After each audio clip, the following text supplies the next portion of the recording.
the Browns get a much-needed win on Halloween night against the Cincinnati Bengals at home.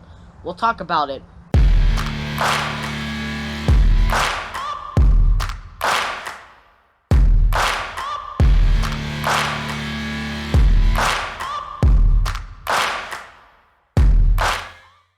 I see the Browns played perfect. I really mean it. The Browns played absolutely perfect, and that's the reason why they won against the Bengals yesterday night. And it was just an absolute great game from both sides of the ball. It is a really good sign to see this team come together this time of the season when they needed the win to stay alive in the playoffs. And Myles Garrett in the D-line dominated today. They pressured Joe Burrow, and Joe Burrow couldn't do anything. He threw an interception, and the D-line also caused a fumble. Overall, the D-line played really well today, and if the D-line wasn't there, Joe Burrow would probably have more yards. And when Joe Burrow has no time to throw the ball, that's what happens. That's what you want to see out of this D-line. And also, on the defensive side, Joe Woods and this defense played the best game of the season, no doubt about it.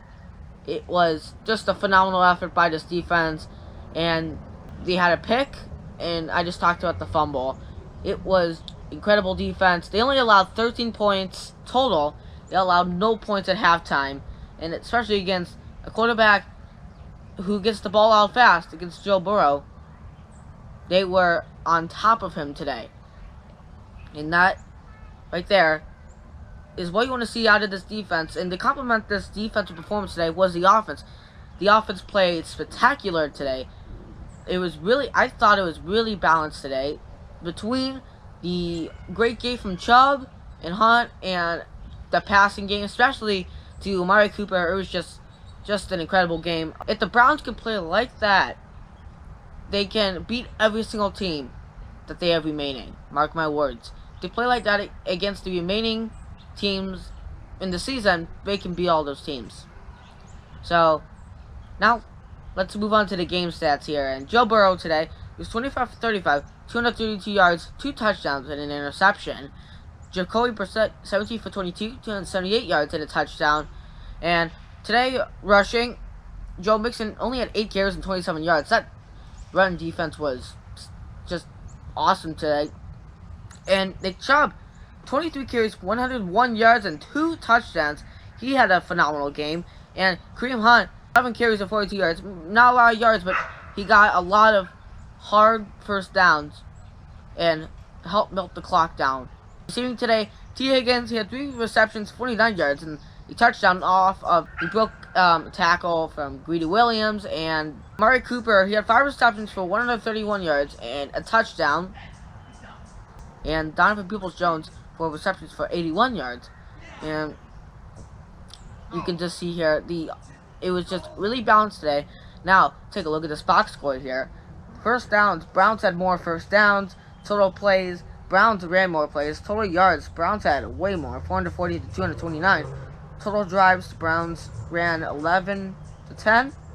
Yards per play, Browns averaged more, 6.4 to 4.6 passing yards. The Browns got 268, and the Bengals got 193 rushing yards. The Browns just destroyed the Bengals in that category, 172 to only 36 yards. Red zone opportunities, Browns were 4 for 5, and the Bengals were 2 for 6. Turnovers, both teams had 2. Defensive special teams touchdowns, 0-0. In possession-wise, the Browns had the ball for way more time than the Bengals did. So, looking at those stats, looking at the film, you can understand why the Browns won this game. And again, just a perfect game. And now that's going to take me to the predictions for next week.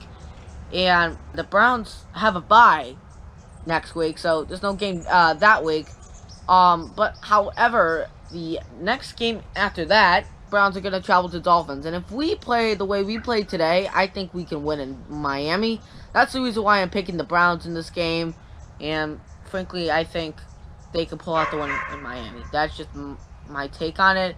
But that's going to do it. And we'll see you guys 2 weeks from now for the post-game show after the Browns Miami game.